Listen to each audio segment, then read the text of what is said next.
अस्सलामुअलैकुम नाज़रीन, सबसे पहले हम आपको रमज़ान स्पेशल शो की 12वीं नशिस्त यानी कि एपिसोड 12 में आपका खैर मकदम करते हैं।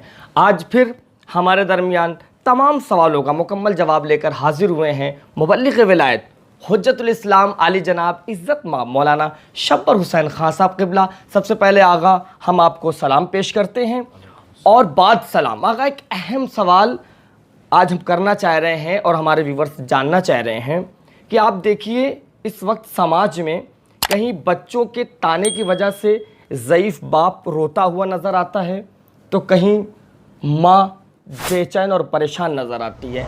ऐसे माहौल में हम जानना ये चाहते हैं और हमारे व्यूवर्स ये जानना चाहते हैं कि हुकूक़े वालिदैन क्या है।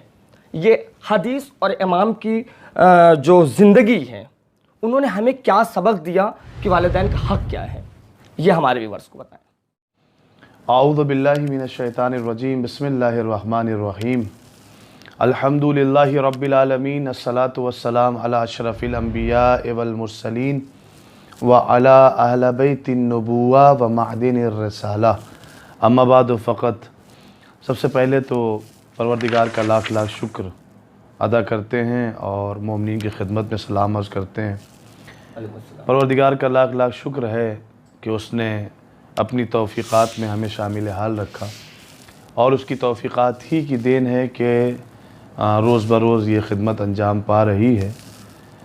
और हम दुआ गो हैं कि परवरदिगार जहाँ कहीं भी मोमिन मोमिनात हैं और आलम इंसानियत का फैलाव जहाँ तक है सबको परवरदिगार अहले बैत के सदक़े में इस कोरोना जैसी वबा बीमारी से महफूज रखे और सबको अपने हिफ्ज़ व अमान में रखे। परवरदिगार से ये भी दुआ है कि जहाँ कहीं भी मोमिन मोमिनात हैं परवरदिगार उन्हें सुलह मेल जोल और आश्ती के साथ रहने की तौफ़ीक़ इनायत फरमाए। अर्ज़ खिदमत ये है कि बेहतरीन सवाल आपने किया हुकूक़ वालिदैन के सिलसिले में। आज आप देखें कि ज़्यादा परसेंट में वालिदैन बहुत ही नाखुश नज़र आते हैं और बहुत ही अजीब कंडीशन है। अच्छा, उससे पहले मैं एक बात मेरे जहन में बार बार आ रही है, मैं बयान कर दूँ आपकी खिदमत में।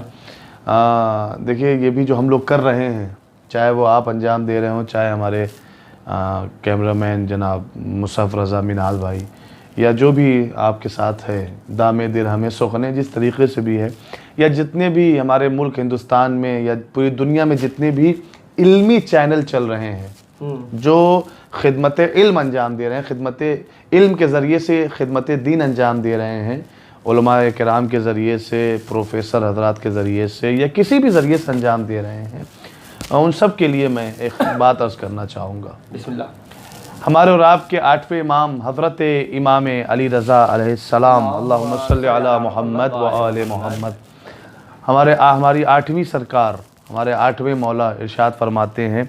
देखिए कितनी खूबसूरत हदीस है उन तमाम इल्म की खिदमत करने वालों के लिए।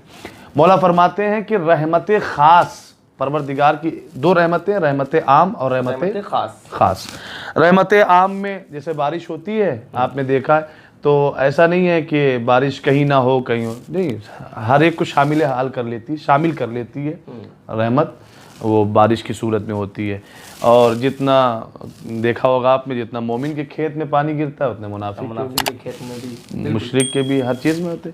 तो ये रहमत आम है, लेकिन रहमत ख़ास का दायरा तंग है। रहमत आम का दायरा वसी है, बड़ा है, और रहमत ख़ास का दायरा जो है वो तंग है, कम है। और उस तंग दायरे में सिर्फ़ और सिर्फ मोमिनीन आते हैं और मोमिनीन में वो अफराद आते हैं कि जो खुशनुदी परवरदिगार के लिए काम करते हैं, उसकी रज़ा के लिए काम करते हैं। अब इमाम फरमाते हैं अगर चाहते हो कि अल्लाह की रहमत ख़ास का हिस्सा बन जाओ तो फिर 4 काम करना पड़ेगा। कौन कौन ऐसे अफराद हैं कि जो अल्लाह की रहमत ख़ास का हिस्सा हैं, जो परवरदिगार की रहमत ख़ास का हिस्सा बने बैठे? कौन है वो? 4 आदमी हैं, 4 किस्म के लोग हैं जो रहमत ख़ास के मुस्तहक़ हैं। पहली बात मैं बयान करूं कि मौला फरमाते हैं कि वो इंसान, पहला इंसान कि जिस पर अल्लाह की रहमत ख़ास नादिल होती है वो कौन है? मुअल्लिम, उस्ताद, मुदर्रिस, जो इल्म दे रहा है, जो इल्म बांट रहा है। पहला इंसान वो है कि जो मुअल्लिम है, उस्ताद है, मुदर्रिस है, टीचर है, जो इल्म अहले बैत अलैहिस्सलाम तकसीम कर रहा है वो अल्लाह की रहमत खास का हिस्सेदार है, हक है उस पर, रहमत खास का नादिल हो रही है। दूसरा वो इंसान जो इल्म सीख रहा है, तालिब इल्म स्टूडेंट, सुभान अल्लाह, जो इल्म सीख रहा है, उलूम अहले बैत अलैहिस्सलाम याद कर रहा है, सीख रहा है। पहला मुअल्लिम, दूसरा तालिब इल्म जो स्टूडेंट है। तीसरा गिरोह कौन, तीसरे लोग कौन है? इमाम फरमाते हैं तीसरा गिरोह और तीसरे लोग वो हैं कि जो इस इल्मी इदारे को चला रहे हैं, इसकी ज़रूरियात को पूरा कर रहे हैं।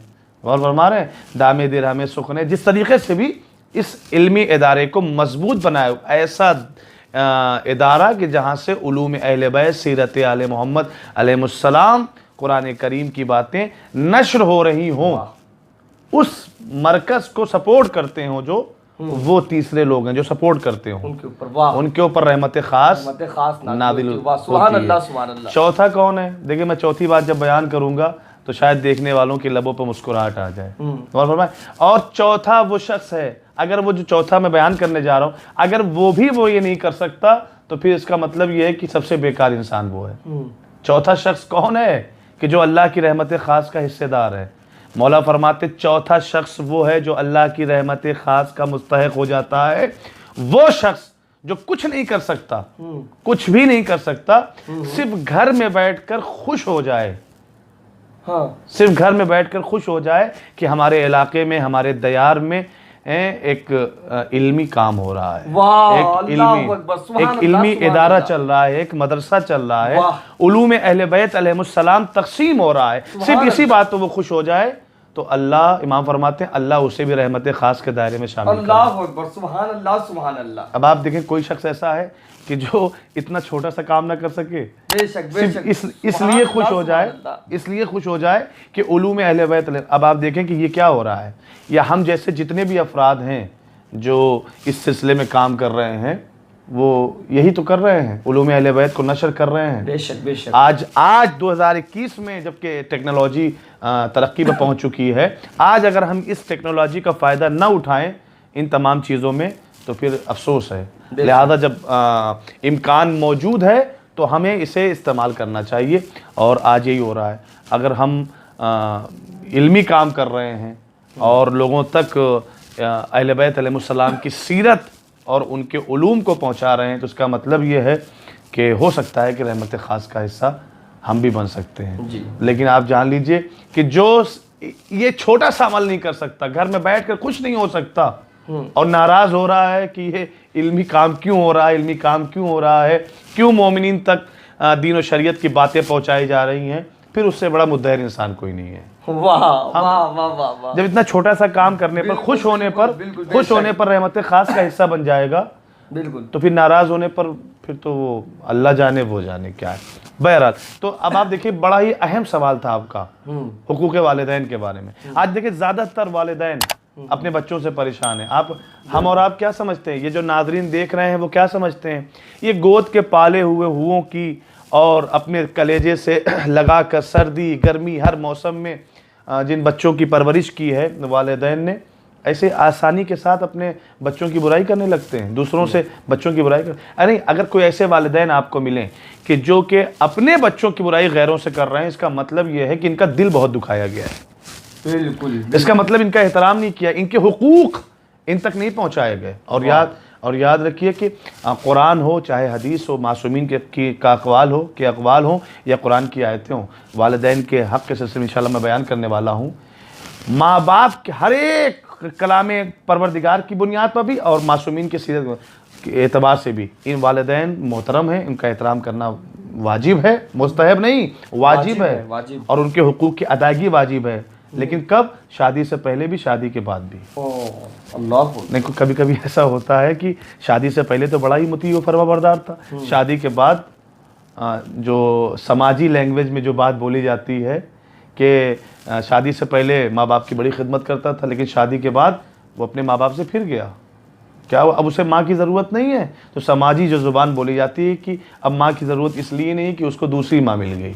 हाँ, अब आप ये देखिए कि कितनी छोटी बात है।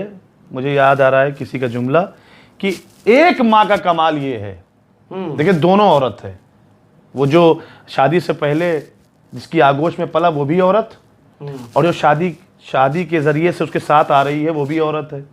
पहली वाली औरत जो पैदा करती है, जो पालती है, वो भी औरत, और जो शादी के बाद शरीक हयात बन जाती है वो भी औरत है। लेकिन दोनों औरतों का कमाल क्या है, अब आप देखिए, एक औरत बचपन से लेकर जब इतना बड़ा सा बच्चा था, उतने बड़े से लेकर एक जवान मर्द, एक जवान बच्चा, एक अक्लमंद इंसान बना देती है, और दूसरी वाली आके 2 मिनट में गधा बना देती है, बेवकूफ़ बना देती है, माँ बाप से दूर कर देती है। और हमारे, मैं एक पैगाम देना चाहूँगा, देखिए ज़रा से मैंने मिज़ाह किया, जो मिज़ाहुल मोमिन इबादत है, मैं एक पैगाम देना चाहूँगा अपनी माँ और बहनों के लिए, जो ये चाहती हैं कि हमारा शौहर हमारे इशारे पर चले, माँ बाप को न दे, उनका ख्याल ना रखे, उनकी तरफ तवज्जो ना करे, ठीक है, जो चाहती है कि हमारा ग़ुलाम बनकर रहे, बेशक आप अपने शौहर को ग़ुलाम बना के रखिए, और ये पैगाम सुनती जाइए कि अगर आपका शौहर आपका ग़ुलाम बन गया तो फिर उस सूरत में आप किसकी बीवी कहलाएंगी? गुलाम की बीवी। ओ सुभान अल्लाह, सुभान अल्लाह। किसकी बीवी कहलाएंगी? गुलाम की बीवी। गुलाम की बीवी। लिहाजा मैं अपनी माँ और बहनों से रिक्वेस्ट करूंगा, गुजारिश करूंगा, अपने शौहर को गुलाम ना बनाओ, बादशाह बनाओ। वाह वाह वाह वाह। इसलिए कि गुलाम की बीवी कनीज कहलाती है और बादशाह की बीवी मलिका कहलाती है। मलिका कहलाती है। जज़ाकल्लाह। मलिका कहलाती है। वाह वाह वाह। तो बहरहाल हुकूक़े वालिदैन शादी से पहले भी वाजिब है और शादी के बाद भी आ गए। लिहाजा वो दूसरी औरत के आ जाने से उस पहली औरत का एहतराम कम नहीं होना चाहिए, नहीं होना चाहिए, माँ बाप का नहीं होना चाहिए। बहरहाल अब आप चलते हैं कुरान की कायनात में, देखते हैं कि परवरदिगार ने वालिदैन के लिए क्या कहा। फरमाता है परवरदिगार, सूरतुल इसरा कुरान मजीद का 17 नंबर का सूरा है, 17 नंबर 17वां सूरा, और जिसकी मैं आयत नंबर 23 और 24 की तिलावत करने जा रहा हूँ। मुलाहिज़ा फरमाएं, परवरदिगार कहता है बिस्मिल्लाहिर्रहमानिर्रहीम वक़ज़ा रब्बुका अल्ला तअबुदू इल्ला इय्याहू, और ए मेरे हबीब आपके परवरदिगार ने यह फैसला कर दिया है। अब इसमें सोचना और समझने की बात नहीं, एक ऐलान कर रहा है परवरदिगार, हुक्म दे रहा है कि तुम्हारे परवरदिगार का यह फैसला हो चुका है कि उसके अलावा किसी की इबादत नहीं होगी, उसके अलावा किसी के सामने सर नहीं झुकाया जाएगा। फिर क्या कहता है, देखिए पहले उसने अपनी इबादत और अपनी तौहीद की बात की ना, उसके फौरन बाद क्या कहता है, कहता है वबिल वालिदैने एहसाना, अपनी तौहीद के साथ चस्पा कर दिया। सुभान अल्लाह, अपना बयान किया परवरदिगार ने, अपनी इबादत का असर झुकाने का, फौरन वालिदैन को रख दिया। और फरमा रहे हैं आप वबिल वालिदैन एहसान, अपने माँ बाप के साथ क्या करते रहो, एहसान नहीं, नेकी। देखिए चूंकि हमारी उर्दू जुबान बड़ी महदूद है ना, हम एहसान को अपने है तो अरबी का लफ्ज़ एहसान, लेकिन जब हम उसका तर्जुमा करते हैं तो अपने उर्दू जुबान में एहसान जैसे गैरों पे किया जाता है, और माँ बाप के साथ एहसान कोई कर नहीं सकता। तो लिहाजा इस एहसान को एहसान के माने में नहीं, एहसान के माने में है नेकी के माने में, उनके साथ नेकी करते रहो। गौर फरमा रहे हैं, वबिल वालिदैन एहसाना, और माँ बाप के साथ क्या करते रहो, नेकी करते रहो। फिर क्या फरमाता है, इम्मा यबलुगन्ना इंदकल किबरा अहदहुमा औ किलाहुमा, इन दोनों में से, जो तुम्हारे पास माँ और बाप हैं, इन दोनों में से कोई एक भी अगर बुढ़ापे की मंजिल में पहुंच जाए तो क्या करना है, फला तकुल लहुमा उफ़िन, तुम्हें इतनी भी इजाजत नहीं है कि तुम उनसे लफ्ज़ उफ़ कह सको। अल्लाहु अकबर। आप देखिए कुरान है, ये कुरान जो कुछ कह दिया कुरान ने वही हरफ़े आखिर है। अगर इससे छोटा भी मरहला होता, उफ़ से छोटा भी लफ्ज़ होता तो परवरदिगार उसे भी रखता। जब अल्लाह को इतना छोटा लफ्ज़ पसंद नहीं है वालिदैन के बारे में कि तुम उफ़ भी नहीं कर सकते, तो वो कैसे बर्दाश्त करेगा कोई ऊंची आवाज़ में बात करे अपने वालिदैन? कैसे ये बर्दाश्त करेगा कि उसके माँ बाप भूखे रहें? कैसे ये बर्दाश्त करेगा कि उसके माँ बाप, वो माँ बाप कि जो तुम्हारे बचपने में अपनी ख्वाहिशात का गला घोंट कर तुम्हारी ख्वाहिशात को पूरा करते रहे, आज जब वो उन्हें तुम्हारी ज़रूरत है तो वो कैसे परवरदिगार बर्दाश्त करेगा कि तुम उनसे मुँह फेर लो? कैसे बर्दाश्त करेगा? अल्लाह अकबर। अब फिर आप ये देखिए क्या, वला तनहरुमा, तुम्हें उन्हें झिड़को नहीं, न उफ़ करने का अख्तियार बच्चों को, न झिड़कने का अख्तियार। अल्लाह अकबर। झिड़क नहीं सकते, उनसे चेहरा बिगाड़ के बात ना करो, शिकने नहीं आनी चाहिए। बोला तनहरुमा, ये शिकने नहीं आनी चाहिए, उन्हें झिड़क नहीं सकते, ना आंखों से झिड़कना है, न पेशानी के बल से, न जुबान से, किसी भी चेहरे पर कोई इंप्रेशन ऐसा नहीं आना चाहिए कि जिसको देखकर माँ बाप उदास हो जाए। झिड़कना सिर्फ जुबान से थोड़ी है। इंसान देखिए कभी कभी न बोलकर चेहरे से बहुत सी बातें बोल देता है, आंखें चढ़ा देता है, अबरुओं को चढ़ा देता है, पेशानी पर बल आ जाता है, चेहरा बिगाड़ लेता है। ये भी नहीं करना है कि उन्हें एहसास हो जाए कि ये हमारी बात को सुन के नाराज़ हो गया। फिर क्या कहता है परवरदिगार? फरमाता है वक़ुल लहुमा क़ौलन करीमा।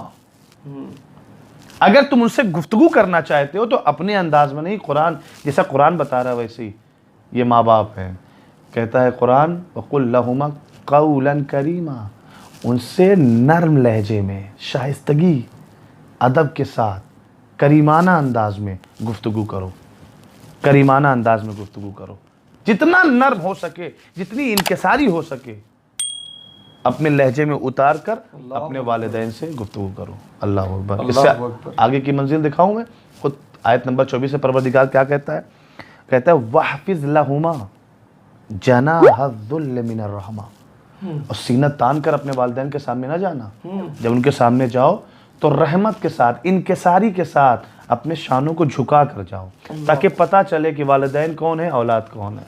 वाह, अल्लाह अकबर, अल्लाह अकबर। सोचिए, जो परवरदिगार इन दोनों शानों को वालिदैन के सामने उठाना पसंद नहीं करता, वो बदसलूकी क्या पसंद करेगा। अल्लाह अकबर। और खुली हुई रवायतें आप उठा के देखिए मासूमीन की। अब तो ये है कि वक्त बहुत ज़्यादा हो जाएगा। हुकूक़ वालिदैन में बहुत सी चीज़ें हैं मैं जो देख रहे हैं। अगर वो बहुत ज़्यादा देखना चाहते हैं हुकूक़ वालिदैन के सिलसिले में, तो इमाम सैयद सज्जाद का रिसाले हुकूक़ उठा कर देख लें, या दीगर और किताबें हैं जो वालिदैन के हुकूक़ पे हैं। लेकिन यहाँ जितना मुमकिन हो सकता है बयान हो रहा है। बस थोड़ी सी चीज़ और बयान करूँ, बात तमाम हो जाएगी। आप देख रहे हैं क्या कर, जिस परवरदिगार को ये शाना, उठा हुआ शाना पसंद नहीं है, उठी हुई आवाज़ क्या पसंद होगी। बेशक। उनके साथ किसी के चढ़ाए में आ जाने से, किसी कुछ भी कर देने से, चाहे बीवी चढ़ा दे, चाहे औलाद चढ़ा दे, या कुछ भी चढ़ा दे, कि उसके उनके चढ़ाए में आने के बाद अपने वालिदैन से बदसलूकी की जाए। याद रहे, खुली हुई रवायतें हैं कि वालिदैन का आँख किया हुआ न दुनिया में उसे आराम मिलेगा, ना आखिरत में उसे आराम मिलेगा। वालिदैन को नाराज किया हुआ। अब आप ये देखिए कि सहाबी की बात है। एक नबी का सहाबी था, रसूल अल्लाह खुद उसमें शामिल हुए थे, उसको तशय्युह जनाजा, उसको आपने कांधा दिया था, और रसूल पंजों के बल चल रहे थे। तो किसी ने पूछा, या रसूल अल्लाह पैर पूरे क्यों नहीं रखते? अल्लाह के नबी ने फरमाया कि ये मेरा सहाबी है, बाबरकत सहाबी है, और इसके जनाजे में फरिश्ते आए हुए हैं, ज़मीन खाली नहीं है, पैर कहाँ रखूँ। जिसके जनाजे में फरिश्ते आए, रसूल ने खुद कांधा दिया, रसूल खुद कब्र में उतरे, और रसूल ने तिलकीन भी पढ़ी, नमाज जनाजा भी पढ़ी, लेकिन दफन करने के बाद चंद कदम चले ही थे कि उस पर अजाब होने लगा। लोगों ने कहा, रसूल अल्लाह इतना मोतबर साहबी अजाब हो रहा है। अल्लाह के नबी ने फरमाया, इससे इसकी माँ नाराज है। अगर माँ नाराज है तो रसूल का सहाबी नहीं बच सकता, तो हमारी और आपकी क्या औकात है। वाह। और फरमा रहे, जल्दी बयान कर दूं, बात तमाम हो जाएगी। वह जनाहज़ुल्ल मिनर रहमा, तो अपने शानों को क्या करना है, वालिदैन के सामने झुकाना है। और फिर इरशाद फरमाता है, और कहो वकुल, और कहो रब्बिरहमहुमा कमा रब्बयानी सगीरा। ए मेरे परवरदिगार, ए मेरे पालने वाले, मेरे इन दो यानी माँ और बाप, इन दो पालने वाले पर ऐसे रहमत, ऐसे रहम कर, ऐसे रहमत नादिल फरमा कि जैसे इन्होंने आलम तिफलिगी में, बचपने के आलम में, जब मैं कुछ नहीं कर सकता था, बेअख्तियार था, मजबूर था, उस वक्त जैसे इन्होंने मेरी परवरिश की, मुझ पर रहम किया, वैसे ही इन पर, मेरे बूढ़े माँ बाप पर क्या कर, अपना रहम नादिल फरमा। अल्लाह अकबर, अल्लाह अकबर। अब सोचें कि जिन वालिदैन को, जिस माँ और बाप को कुरान करीम ने अपनी कायनात में इस तरीक़े से मोतबर बताया है, वो परवरदिगार। अब आप देखिए कि ये कुरानी हुक्म है, ये कुरानी हुक्म है। अब इनको नाराज़ करके नमाज फ़ायदा देगी? इनको नाराज़ करके रोज़ा फ़ायदा देगा? इनको नाराज़ करके करबला जाना फ़ायदा देगा? इनको नाराज़ करके कुछ हो सकता है? नहीं। वबिल वालिदैन एहसाना। पहले वालिदैन के हुकूक अदा करिए, फिर जाके अल्लाह का हुकूक अदा होगा। अगर वालिदैन राज़ी हैं तो सब राज़ी हैं, अगर वालिदैन नाराज़ हैं, हाँ, अब ऐसा ना होना चाहे, मैं 1 मिनट और लूँगा, शायद बात आगे बढ़ जा रही है। ऐसा नहीं है कि वालिदैन बेजा नाराज़ हों, वालिदैन की नाराज़गी सही होनी चाहिए। अब ऐसा तो नहीं है कि बेटा जो है वो दूसरों की मदद करता है इसलिए वालिदैन नाराज़ हो गए, ये नाराज़गी का कोई पहलू नहीं है, ये बात नहीं मानी जाएगी। बेटा रोज़ा रख रहा है, बेटा नमाज पढ़ रहा है, अच्छे काम कर रहा है, इसलिए वालिदैन नाराज़ है, नहीं, फिर वो अच्छे वालिदैन नहीं है। जो अपने बच्चे की अच्छाई पर नाराज़ हो जाए, फिर वो अच्छे तरबियत देने वाले नहीं हैं। ऐसे नहीं, जेन्युइन रीज़न होना चाहिए, सही रीज़न होना चाहिए अपने बच्चों से नाराज़ होने का, अपने बच्चों से नाराज़ होने का। और अगर वो शरीयत के दायरे में अपने बच्चों से नाराज़ होते हैं, उनके हुकूक अदा नहीं हो रहे हैं, अगर माँ बाप के हुकूक अदा नहीं हो रहे हैं तो फिर ऐसी औलाद कुछ भी कर ले कुछ कबूल नहीं होगा जब तक वालिदैन राज़ी ना हो जाए, जब तक वालिदैन राज़ी। इंशाल्लाह उम्मीद है कि ये पैगाम अपने भाइयों तक, अपनी बहनों तक, अपनी माँओं तक और दीगर तमाम अफराद जो देखेंगे इंशाल्लाह उन तक पहुँचेगा और इससे इस्तेफ़ादा इंशाल्लाह होगा। तो परवरदिगार कबूल फरमाएगा हम सब की खिदमत को, हम सब के अमाल को। जज़ाकल्लाह जज़ाकल्लाह, बहुत ही उम्दा, बहुत ही उम्दा। जितनी तारीफ़ कर दी जाए उतनी कम है। हमें उम्मीद है कि आगा ने जो इबरत खेज़ वालिदैन के हुकूक बयान किए हैं, हमें उम्मीद है ये सबको अच्छे लगे होंगे और सब के सब अमल करेंगे इंशाल्लाह। हमें उम्मीद है कि ये वीडियो आपको बहुत अच्छी लगी होगी और अगर अच्छी लगी है तो ज़्यादा से ज़्यादा हमारे वीडियो को शेयर करें। क्यों? क्योंकि हम हर रोज़ दिन में 2 बजे रमज़ान स्पेशल शो लेकर इसी तरह हाजिर होते रहेंगे। देखना ना भूलें। तब तक के लिए खुदा हाफिज़, फ़ी अमानिल्लाह।